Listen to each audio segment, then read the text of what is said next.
Olá pessoal, nesse vídeo nós vamos aprender a ajustar parâmetros do modelo de Margulis utilizando um conjunto de dados experimentais de equilíbrio líquido-vapor. O modelo de Margulis é extremamente famoso aqui no universo da engenharia química. Ele parte da premissa matemática de que a razão GE por x1, x2, RT de um determinado sistema pode ser expressa como uma função linear da fração molar do componente 1 na fase líquida. Quando a gente coloca aqui x2 igual a 1 menos x1, fica mais fácil de observar que de fato a gente está falando de uma reta, em que isso aqui seria o y da reta, ou seja, a variável dependente, e isso aqui seria a variável independente. O coeficiente linear dessa reta seria um dos parâmetros do modelo, que a gente está chamando aqui de A12, e o coeficiente angular seria a diferença entre os parâmetros A21 e o parâmetro A12. Toda a física do modelo de Margulis está incorporada nos valores desses dois parâmetros, ou seja, toda a tentativa que o modelo tem de representar a complexidade de forças intermoleculares ocorrendo na fase líquida fica embutida nos valores de A12 e de A21. Uma coisa interessante da gente observar, pessoal, é que essa propriedade Gibbs em excesso ela é uma propriedade termodinâmica bem peculiar, porque a gente consegue aplicar algumas derivadas, que são relações entre propriedades termodinâmicas, e aí a gente obtém funções para calcular outras propriedades da fase líquida a partir do modelo de Margulis. Quando a gente rearranja essa equação, passando aqui esse termo de x1, x2 multiplicando para o outro lado, a gente obtém uma função para G por RT. Agora, essa equação aqui, ela pode ser multiplicada por n nos dois lados, e aí no final das contas a gente consegue uma expressão para INGE por RT, que de novo é uma propriedade termodinâmica que já apareceu aqui para a gente em aulas anteriores. Então, o NGE por RT aqui, ele está sendo expresso como função dos parâmetros do modelo de Margulis e dos números de mols dos dois componentes presentes na fase líquida. Se a gente lembrar do nosso estudo de propriedades parciais, o Ln de γ1 e o Ln de γ2 são propriedades parciais dessa razão NGE por RT. Então, quando a gente deriva essa expressão aqui em relação a N1, mantendo o N2 constante, e faz a mesma coisa para o N2, no final das contas a gente obtém o que a gente chama de modelo de Margulis para cálculos de coeficiente de atividade. Ou seja, nós temos uma função para calcular o Ln do γ1 e o Ln do γ2 em fase líquida. Por que isso aqui seria importante para a gente? Onde que entram esses Lns de γ1 e Ln de γ2? Em cálculos de equilíbrio líquido-vapor, que a gente já está acostumado a fazer. Lembra quando a gente trabalhou com a lei de Raoult modificada? As expressões que a gente tinha para os Lns de γ eram equações mais simples. Era um número, que a gente está colocando aqui como sendo A, vezes o x2 ao quadrado. Para o Ln de γ2, era o mesmo A vezes o x1 ao quadrado. Isso aqui é o que a gente chama de modelos de Margulis de um parâmetro, e a gente vai trabalhar na próxima aula. No final das contas, se a gente tem os valores dos parâmetros de Margulis que melhor se ajustam ao conjunto de dados, a gente tem expressões para os Ln de γ dos dois componentes, portanto, a gente consegue fazer cálculos de equilíbrio líquido-vapor utilizando o modelo de Margulis. E o objetivo dessa aula é justamente esse: a partir de um conjunto de dados de equilíbrio líquido-vapor, obter os valores dos parâmetros A12 e A21. No caso aqui, o sistema que a gente vai trabalhar é metiletilcetona e tolueno na temperatura de 50 graus Celsius. A nossa tabela de dados experimentais contém valores de pressão, composição da fase líquida e composição da fase vapor em equilíbrio. Nós não temos aqui, inicialmente, valores da grandeza que a gente precisa para fazer o ajuste, porque a gente está interessado em fazer um ajuste de GE por x1, x2, RT em termos de x1. Quer dizer, a gente não tem um medidor de energia livre de Gibbs em excesso, pessoal. O que a gente consegue medir é pressão, frações molares das duas fases e temperatura. Então, como é que a gente vai fazer o nosso ajuste? Primeiro, a gente vai calcular os valores dessa grandeza aqui em todas as condições dos dados experimentais. Então, se a gente volta naquelas relações matemáticas que a gente trabalhou anteriormente, o GE por RT é dado pela soma de xi e Ln de γi. Isso aqui é uma consequência da relação de soma. Se em cada condição experimental aqui, ou seja, em cada linha da tabela, eu tenho valores para essa grandeza aqui, eu divido pelos x1, x2 correspondentes, aí eu obtenho o que eu preciso, que seria o GE por x1, x2 RT. Mas vocês percebem que a primeira coisa que eu vou ter que fazer aqui nas contas seria calcular os coeficientes de atividade dos dois componentes na fase líquida. Como é que a gente faz isso? Voltando para a própria definição de gama que nós vimos anteriormente, ele é uma razão entre duas fugacidades. Seria a fugacidade do componente na solução real em dadas condições de temperatura, de pressão e de composição, dividido pela fugacidade do componente se ele tivesse numa solução ideal hipotética nessas mesmas condições aqui. No caso, se a gente utiliza o estado de referência de Lewis-Randall, a fugacidade do componente na solução ideal seria simplesmente o produto da fração molar dele em fase líquida pela fugacidade do componente puro nas mesmas condições de temperatura e de pressão da solução. Quando a gente volta para aquela relação de base para a fugacidade de substâncias líquidas puras, a gente teria o produto de três termos: a exponencial, que é o fator de Point, esse termo de φ e sat, e o termo da pressão de saturação. O lado bom aqui é que, como os nossos dados experimentais eles estão em condições de pressão baixa, ou seja, a máxima pressão aqui está na ordem de 0,36 bar, a gente consegue simplificar essa equação aqui. Esse termo de φ sat ele vai ser aproximadamente 1. Pela nossa própria definição de fugacidade, o limite de φ quando a pressão é muito baixa seria 1. E isso aqui não é a fugacidade do vapor pela pressão de saturação na temperatura do sistema, então, naturalmente, isso aqui vai ser cancelado na nossa conta. O fator de Point ele é normalmente próximo de 1, pelo menos em todas as condições de exercício que a gente trabalhou. Então, se a gente insere aqui no numerador da conta um valor de pressão que é muito baixo, a gente teria exponencial de um número muito baixo, portanto, a gente vai aproximar como sendo igual a 1. Então, no final das contas, pessoal, esse termo de F e L fica simplesmente o P e sat. E aí, quando a gente joga dentro dessa equação de cima, a gente chega naturalmente a uma equação que a gente já trabalhou anteriormente, e seria a lei de Hall modificada. Portanto, eu consigo calcular os valores de gama em uma determinada condição experimental se eu conhecer a fração y, a pressão, o x e a pressão de saturação. E tudo isso está disponível na nossa tabela. Então, como é que a gente calcula o gama do componente 1? Seria y1 vezes a pressão do sistema, dividido por x1 vezes o P1 sat. Anteriormente, os cálculos de Pedro Sat que nós fizemos foram utilizando a equação de Antoine, mas no caso aqui, a nossa tabela já fornece diretamente o valor da pressão de saturação do componente 1, porque quando a gente olha para esse último ponto aqui, a gente só tem o componente 1 no sistema. Se isso aqui é um ponto de equilíbrio líquido-vapor, a gente sabe que o P sat é justamente a pressão de equilíbrio quando apenas a substância 1 está presente no sistema. Então, quando a gente fixa essa célula aqui para não ter problema na hora de arrastar, a gente tem condições de calcular o gama ao longo de toda a nossa tabela de dados experimentais. Nesse primeiro ponto aqui em particular, a gente não conseguiu calcular, nós temos uma divisão por zero, porque de fato nós temos uma indeterminação matemática. Se a gente olha para a fórmula, tanto y é zero quanto x é zero. Portanto, a gente vai colocar aqui um traço, ou seja, não dá para calcular. Eu não poderia dizer que isso aqui é exatamente igual a zero, tá, pessoal? Na verdade, isso seria o gama do componente 1 em diluição infinita. A única coisa que a gente consegue concluir aqui é que, pela lei de Hall modificada, a gente não consegue calcular o gama 1 nessa condição inicial. Para o componente 2, a ideia é exatamente a mesma. Vai ficar o y2 vezes a pressão do sistema, que divide o x2 vezes o P2 sat, que seria, portanto, o valor de 12,30. Quando a gente arrasta em todas as condições de composição, a gente só não consegue calcular no último ponto, seria o gama do componente 2 em diluição infinita, portanto, a gente vai colocar um traço. Então, quem seria o Ln de gama 1, que é o termo que vai entrar aqui na nossa equação? Seria simplesmente aplicar a função Ln do Excel, pessoal. No primeiro ponto, a gente coloca o traço porque não tem condições. É inviável a gente calcular o Ln de um traço. E aqui no Ln do gama 2 é exatamente a mesma coisa. A gente coloca aqui um traço na última condição porque não dá para calcular. Agora, a gente pode aplicar a relação de soma e obter os valores de GE por RT. Então, ficaria x1 Ln gama 1 mais x2 Ln gama 2. Arrastando aqui em todas as condições experimentais, quando a gente coloca mais casa decimal aqui, nesses pontos intermediários a gente vê que o valor não é zero. Aqui, no primeiro e no último ponto, de novo, a gente está com aquele probleminha, porque a gente colocou Ln de um traço na conta. Mas a gente sabe que quando a gente está falando aqui dessas condições de pureza, do nosso próprio estudo de propriedades em excesso, isso aqui, por mais que eu não consiga calcular, tem que ser igual a zero. A mesma coisa no último ponto, tá bom? Então, agora a gente se aproxima da grandeza que a gente precisa. Quem que seria o GE por x1, x2 e RT? É eu pegar o GE por RT em cada condição e dividir pelo produto x1, x2. Arrastando aqui em todos os dados experimentais, a gente teria de novo, colocando aqui mais casas decimais, valores diferentes de zero.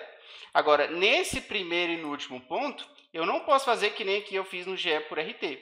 Eu não posso dizer que isso aqui é igual a zero, porque se a gente olhar aqui, a gente está com a divisão de zero por zero.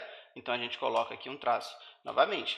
Todas essas propriedades que a gente calculou aqui, pessoal, nós podemos considerar como sendo propriedades experimentais para esse sistema aí nas condições que nós trabalhamos. Quando a gente olha para o gráfico dessas propriedades aqui em função da fração molar do componente 1, na verdade a gente consegue relacionar com vários estudos que a gente já fez anteriormente.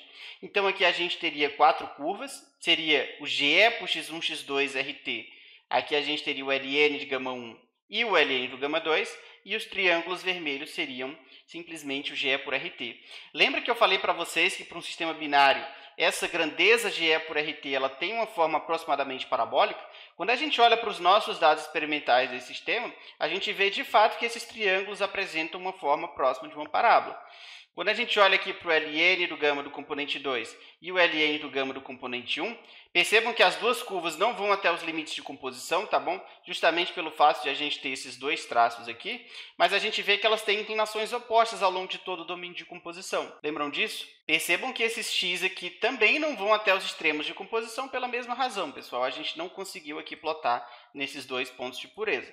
Então, nosso objetivo aqui é fazer um ajuste linear em cima desses x, que é a grandeza que aparece na equação do modelo de Margulis. Então, como é que a gente faz isso no Excel? A gente clica com o botão direito, pede para o Excel adicionar uma linha de tendência, e aqui a gente tem várias opções de linha. Pela própria natureza do modelo de Margulis, a gente está interessado em uma tendência linear. Quando a gente coloca aqui o valor da equação no gráfico, é justamente dessa equação aqui que vão sair os parâmetros do modelo de Margulis que melhor se adequam a um conjunto de dados. Lembra desse R2 aqui que a gente trabalhou lá em conservação? O valor máximo desse coeficiente de correlação seria igual a 1. Então, o valor de 0,9587 nos dá um primeiro indício aí de quão bom foi o ajuste do modelo em cima dos dados experimentais. Então, voltando aqui para a nossa tabela de dados, a gente consegue obter diretamente do nosso ajuste o valor do parâmetro A12. O A12 seria exatamente o valor de 0,3844. Quem que seria o A21? Se eu tenho que isso menos isso é igual a menos 0,1881, e se isso aqui é 0,3844, vocês concordam comigo que a gente tem condições de calcular o outro parâmetro? Se a gente fizer a conta aí, a gente obtém o valor de 0,1963. E aí, com esses parâmetros ajustados, a gente tem condições de calcular as propriedades da fase líquida por meio dessas funções. Se a gente substituir aqui os valores do parâmetro, por exemplo, o A12 seria 0,3844, o A21 seria 0,1963, e aí a gente calcula as diferenças, a gente tem funções para calcular as propriedades da fase líquida utilizando o modelo de Margulis. A mesma ideia aqui para GE por RT e GE por x1, x2, RT. Qual que seria a importância aqui dessas funções do modelo? A gente tem condições de calcular propriedades da fase líquida que não foram cobertas na tabela de dados experimentais. Portanto, se eu pergunto para vocês o valor de GE por RT, quando x1 é igual a 0,55, se a gente procurar aqui na nossa tabela de dados, a gente não tem a condição de x1 igual a 0,55. A gente vai de 0,51 para 0,61. Então, a gente não tem esses valores aqui nessa coluna. Mas se a gente precisa por um propósito dos valores dessa grandeza, a gente poderia simplesmente substituir 0,55 aqui, 0,45, coloca aqui também nos dois termos, e aí a gente teria o valor da grandeza que a gente precisa calculado pelo modelo de Margulis. E isso é uma ferramenta poderosíssima, porque a gente não precisaria coletar dados experimentais se o modelo consegue ajustar bem o comportamento de equilíbrio do sistema, tá bom? Então, vamos aplicar essas funções aqui em cima para ver como é que ficariam as propriedades modeladas. O Ln de gama 1 seria o x2 ao quadrado, que multiplica 0,3844 mais 2 vezes menos 0,1881, que multiplica o x1. Ou seja, nessa condição inicial, já dá para ver o poder do modelo. Nós não tínhamos o valor experimental de Ln de gama 1 em diluição infinita, mas agora nós temos. E aí, quando a gente arrasta em todas as condições aqui, nós temos o comportamento de Ln de gama 1 ao longo de todo esse domínio de composição.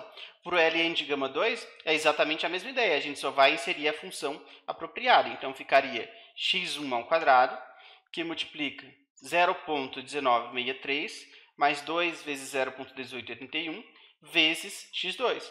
E aí, arrastando em todas as condições, agora a gente tem condições de conhecer o Ln de gama 2 em diluição infinita. Quando a gente compara essas colunas com as colunas experimentais, os valores não dão exatamente a mesma coisa. porque o modelo ele tem um certo erro atrelado. O modelo ele não captura perfeitamente os dados experimentais. Mas se a gente está trabalhando aqui no curso de engenharia, o que importa para a gente é que o modelo consiga descrever o comportamento do sistema dentro de um certo nível de exatidão. Procedendo aqui da mesma forma para o GE por RT e o GE por x1, x2, RT, inserindo aqui as duas últimas equações, a gente obtém os valores que eu ilustro aqui para vocês. Então, agora a gente tem condições de comparar o comportamento das propriedades da fase líquida modelados com o comportamento das propriedades da fase líquida experimentais. Quando a gente olha para o gráfico, a gente teria agora 8 curvas. As curvas experimentais que a gente viu anteriormente e as curvas aqui capturadas pelo modelo. É interessante a gente notar de novo que visualmente a gente vê que o ajuste do modelo não é perfeito. Ó. Ele não consegue capturar aqui os valores de LN de gama 2, por exemplo, nessa condição experimental. Ele faz uma previsão diferente. A mesma coisa aqui para o LN de gama 1. O modelo não passa perfeitamente por esses 3 pontos. Agora, como a gente tem os dados em diluição infinita, ó, é interessante a gente ver que o GE por x1, x2, RT está sendo calculado agora no ponto que x1 igual a zero.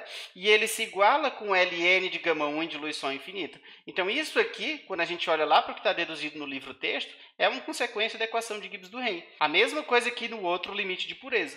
O GE por x1, x2, RT no ponto que x1 tende a 1 se iguala ao LN do gama 2 em limite de diluição infinita, tá bom? Uma outra forma da gente avaliar a qualidade de ajuste do modelo seria a partir de um gráfico de equilíbrio. Aqui a gente tem os dados experimentais, Px1 e Py1 embaixo. Então, como é que ficaria uma curva Px1 calculada pelo modelo de Margulis e uma curva Py1 também calculada utilizando o modelo de Margulis? A gente teria duas opções aqui, voltando com o que a gente já estudou anteriormente. Se isso aí são dados isotérmicos e a gente quer um comportamento Pxy, a gente pode aplicar a lei de Raoult modificada no cálculo de bolha ou no cálculo de orvalho. No caso desse vídeo, a gente vai trabalhar com o cálculo de bolha por ser mais simples. Então, qual que é a natureza de um cálculo de bolha? Dada a temperatura do sistema e a composição da fase líquida, nós podemos obter a pressão do sistema e a composição da fase vapor. Então, quando a gente olha dados x1, que seria justamente essa coluna inicial da tabela, a gente consegue obter um P, e com esse P calculado, depois a gente consegue obter um Y1, voltando aqui para a lei de Raoult modificada. O protagonismo desses cálculos estaria nos valores de gama, porque são os gamas obtidos pelo modelo de Margulis que a gente acabou de ajustar. Então, como é que a gente faz essas contas aqui? P seria x1 vezes o gama 1. Aqui, como a gente tem um LN, eu vou passar exponencial, tá bom? Vezes o P1 sat, mais x2 vezes o gama do componente 2, vezes a pressão de saturação dele. E aqui a gente consegue calcular, portanto, a pressão de bolha ao longo de todo o domínio dos dados experimentais. No primeiro e no último ponto, a gente pode ver que os resultados foram exatamente idênticos aos dados experimentais. E isso porque, se a gente voltar aqui para a lei de Raoult modificada, x1, gama 1, P1 sat, mais x2, gama 2, P2 sat, por mais que a gente tenha um gama 1 do componente nessa condição inicial, o x1 igual a zero. O x2 seria igual a 1, o gama 2 igual a 1, portanto, fica simplesmente P igual a P2 sat. A mesma coisa que no outro limite de composição, fica P igual a P1 sat. Agora, nessa região intermediária aqui, se a gente compara linha a linha, a gente vê que existe uma diferença entre o dado calculado e o dado experimental. E isso aí é uma consequência do fato de o modelo não conseguir representar perfeitamente os conjuntos de dados experimentais. Agora, PC é uma ferramenta poderosíssima que isso aqui é, como eu falei para vocês anteriormente. Se eu preciso da pressão de equilíbrio quando x1 igual a 0,55, eu não tenho isso aqui nos dados experimentais, né? Isso aqui não está sendo coberto. Mas eu posso colocar 0,55 aqui na lei de Raoult modificada, calcular um gama nessa condição pelo modelo de Margulis, e aí obter uma propriedade que não foi coberta nos experimentos, tá bom? A mesma coisa aqui com Y. Nós podemos obter valores de composição da fase Y que não estão presentes aqui na tabela de dados experimentais.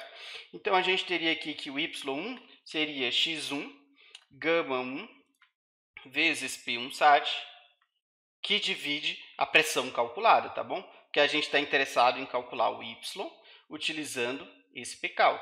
Arrastando aqui em todas as condições da tabela, a gente teria agora condições de plotar x1 pcalc, y1 calc, pcalc.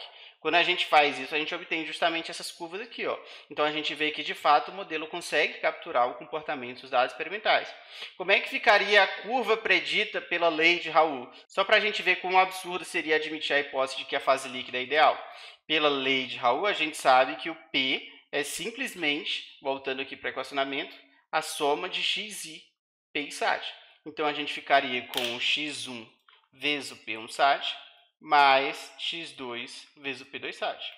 E aí a gente teria condições de plotar esse x1 em relação à pressão da lei de Raoult. A gente veria que a gente teria uma linha reta, como a gente já discutiu tanto anteriormente. Esse aqui é um sistema que exibe desvios positivos da lei de Raoult, porque a curva Px experimental está acima da curva Px modelada pela lei de Raoult, tá bom? Se a gente quiser quantificar a qualidade do nosso ajuste de Margulis de uma forma mais exata, né, não necessariamente a partir desses gráficos da fase líquida e dos gráficos PXY, a gente poderia fazer isso utilizando alguns parâmetros estatísticos. Então, se a gente calcula o desvio relativo de cada pressão calculada pela lei de Raoult modificada com Margulis e cada pressão experimental, a gente poderia ver se os valores desse desvio são próximos de zero. Se forem próximos de zero, a gente tem um indicativo de que o ajuste foi satisfatório. Então, como é que a gente faz essa conta? A gente calcula desvios relativos utilizando as pressões calculadas e as pressões experimentais. Se a gente calcula aqui o desvio em módulo, ficaria isso menos a pressão calculada dividido pelo dado experimental, porque o desvio seria feito aí em relação ao valor verdadeiro, né, que seria o valor do experimento. Colocando aqui numa escala percentual e arrastando aqui para todos os outros pontos, a gente vê que, exceto no primeiro e no último ponto, os valores dos desvios foram diferentes de zero. No primeiro e no último ponto a gente já comentou, então não vou nem colocar isso aqui na nossa análise, porque de fato ele vai prever que o P é igual a P2 sat aqui e que o P é igual a P1 sat na última condição do dado. Então, se a gente tira uma média desses desvios aí, a gente teria de 0,32%. Ou seja, aplicando aqui os parâmetros que a gente regrediu, espera-se um erro de 0,32% aí em cálculos de pressão de bolha. Se a gente faz aqui o mesmo cálculo para o Y1, a gente teria o Y1 experimental menos o calculado, vou colocar o ABS porque é em módulo, tá? Dividido pelo Y1 experimental. Arrastando aqui em todas as condições e colocando numa escala percentual, a gente só não consegue calcular nesse primeiro ponto porque, de fato, a gente tem uma divisão de 0 por 0. Né? Isso aqui seria 0, isso aqui seria 0. Então, a gente não vai considerar esse primeiro ponto e nem o último, porque a gente teria que, nos dois casos, o Y1 seria igual a 1.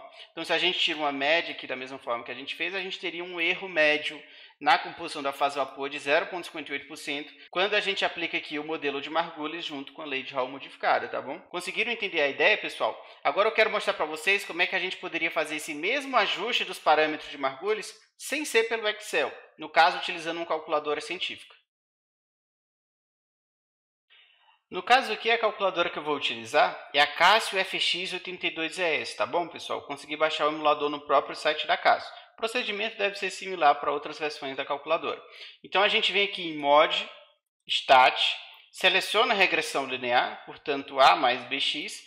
Então, nós precisamos dizer para a calculadora quais são os pontos de x pelos quais a reta vai passar e quais são os pontos de y. No caso aqui, o x seria a fração molar do componente 1 na fase líquida, vou até destacar aqui, e o y seria o GE por x1, x2, RT. Então, inserindo aqui os valores de x, a gente ficaria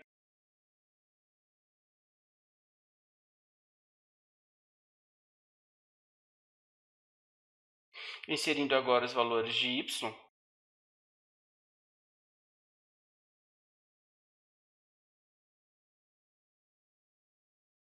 portanto, a gente vem aqui em zerar, clicando em AC, e aí a gente pode vir aqui em Shift, depois clica em 1. Quando a gente seleciona aqui o modo de regressão, a gente pode perguntar para a calculadora, portanto, o valor do B.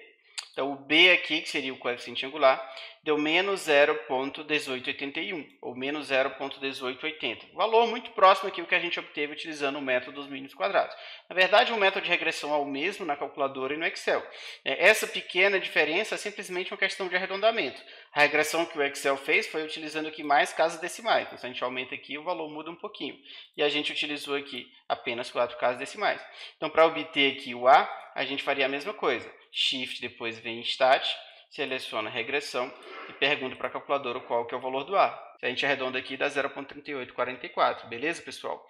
Portanto, esse é um exercício bem importante. Qualquer dúvida que vocês tenham ficado aqui em alguma passagem que eu fiz, tanto na teoria quanto na própria execução do Excel, eu fico à disposição de vocês. Um abraço e até o próximo vídeo.